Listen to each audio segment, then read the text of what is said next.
الحمد لوليه والصلاة والسلام على نبيه أما بعد فأعوذ بالله من الشيطان الرجيم بسم الله الرحمن الرحيم والذين يؤمنون بما أنزل إليك وما أنزل من قبلك وبالآخرة هم يوقنون آمنت بالله صدق الله مولانا العظيم.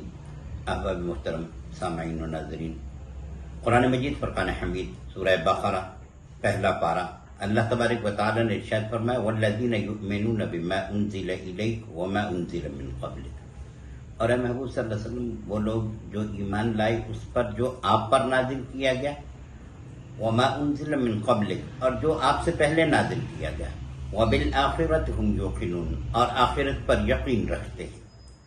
یہ آیہ کریمہ آقا صلی اللہ علیہ وسلم کی ختم نبوت پر دلالت کرتی ہے کہ یہاں یہ کہا گیا کہ وہ لوگ جو ایمان اس پر لائے جو آپ پر نازل کیا گیا اور جو آپ سے پہلے. یہاں آپ سے بعد کا ذکر نہیں کیا گیا کہ آپ کے بعد جو کچھ نازل کیا گیا، بلکہ کہا گیا کہ جو آپ پر نازل کیا گیا اور آپ سے پہلے نازل کیا گیا، اور ساتھ ہی آخرت کا ذکر کر دیا. تو آخرت کے ذکر کا مطلب کیا ہے؟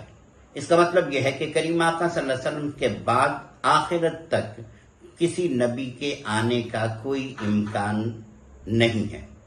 تو اس کا مطلب یہ ہوا کہ کریم آقا صلی اللہ علیہ وسلم اللہ تبارک و تعالیٰ کے آخری نبی ہیں، اور آخری ہونے کا مطلب یہی ہے کہ آپ کے بعد کوئی نبی نہیں. اور پھر یہ دیکھیے کہ کریم آقا صلی اللہ علیہ وسلم کی آمد سے پہلے جس نے بھی دعویٰ کیا، کسی نے نبوت کا دعویٰ نہیں کیا، بلکہ جتنے لوگوں نے دعویٰ کیا انہوں نے رب ہونے کا دعویٰ کیا. فرعون نے، حامان نے، شداد نے، جن لوگوں نے بھی دعویٰ کیا انہوں نے رب ہونے کا دعویٰ کیا. لیکن کریم آقا صلی اللہ علیہ وسلم جب تشریف لے آئے، نبوت کا دروازہ بند ہو گیا. اب کریم آقا صلی اللہ علیہ وسلم کو کائنات میں سب سے زیادہ عظمتیں عطا کی گئی، سب سے زیادہ رفعتیں عطا کی گئی. اور وہ رفعتیں عظمتیں دیکھی جائیں تو وہ رفعت عظمتیں کائنات میں کہیں اور نظر نہیں آتی. یکجا جو کریم آقا صلی اللہ علیہ وسلم میں تھی، انبیاء میں کسی کے پاس کوئی، کسی کے پاس کوئی، کسی کے پاس کوئی مقام تھا، لیکن کریم آقا صلی اللہ علیہ وسلم سر تاپا معجزہ بن کے آئے.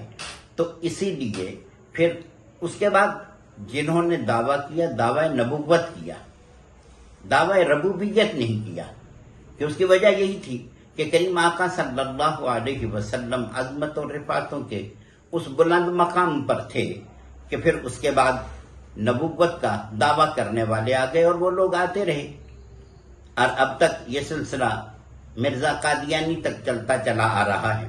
اور اب ہو سکتا ہے کہ اس دور میں کوئی اور بھی نبوت کا دعویٰ کر دے، امکانات موجود ہیں. لیکن کوئی بھی دعویٰ کرتا چلا جائے، بحیثیت مسلمان ہمارا یہ عقیدہ، ہمارا یہ ایمان ہے کہ کریم آقا صلی اللہ علیہ وسلم کے بعد کوئی نبی نہیں آ سکتا. اور قرآن کی ایک دو نہیں متعدد آیات اس پر شاہد ہیں کہ کریم آقا صلی اللہ علیہ وسلم پر نبوت کا دروازہ بند کر دیا گیا. آپ آخری نبی بن کے آ گئے. اب اگر کوئی نبوت کا دعویٰ کرے گا تو یقیناً وہ کسی کے پیسوں پر، کسی کی سوچ پر، کسی کی فکر پر، کسی کی سازش پر وہ نبوت کا دعویٰ کرے گا. اور آپ دیکھ لیں کہ یہ کرتے جو چلے آئے، یہ کسی کی پیداوار تھے یہ لوگ، اور ان لوگوں کو لوگوں نے بنا کر کے جھوٹا نبی بنا کر کے پیش کر دیا گیا. اور آپ پھر دیکھیں کہ جتنے نبی آئے، ان نبیوں میں سے جنہوں نے نبوت کے دعوے کیے، ان میں سے جو لوگ اپنی کسی لیاقت پر، قابلیت پر کھڑے ہوئے، ان کے مرنے کے بعد ان کی سارے کے سارے حالات ختم ہوتے چلے گئے. لیکن مرزا قادیانی 100 سال سے بھی اوپر ہو گیا ہے، ابھی تک چل رہا ہے اس کا سلسلہ. تو اس کا مطلب یہ ہے کہ اس کے پیچھے ایک سوچ، ایک فکر اور ایک کسی کا پیسہ جو ہے وہ چل رہا ہے.